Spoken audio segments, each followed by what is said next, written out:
Welcome to our channel. Today we how to subscribe with IRS e-file services for refund status notifications. Quick tutorial step by step clearly. Locate the e-file option on the home page. Click on the link that directs you to e-file services. Find the section dedicated to refund status notifications. Click on that subscription link to proceed. You will be prompted to enter your personal information.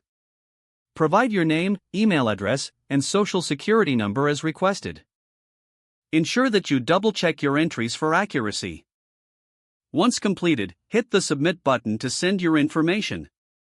You will receive a confirmation email shortly after.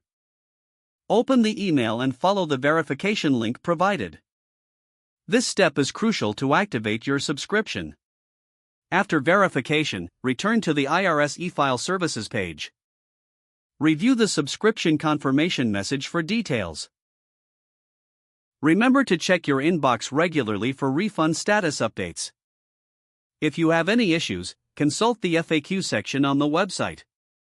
This will help you troubleshoot common questions related to notifications.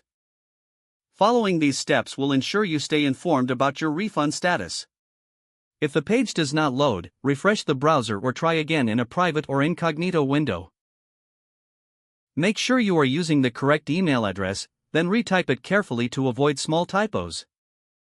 If your password is not accepted, use the reset option and create a new strong password you can remember. Check your spam folder for verification or security emails, then complete any requested confirmation steps. Enable two-factor authentication if available to improve account security and reduce unauthorized access risk. After signing in, review your profile details so your contact information and settings are accurate and current. If you see an error message, note it down and try again after restarting your device and internet connection. Log out when you finish, especially on shared devices, to keep your account and payment information secure.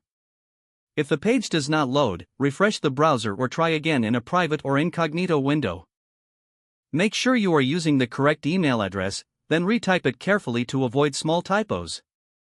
If your password is not accepted, use the reset option and create a new strong password you can remember. Don't forget to like this video and subscribe to our channel for more step-by-step tech guides.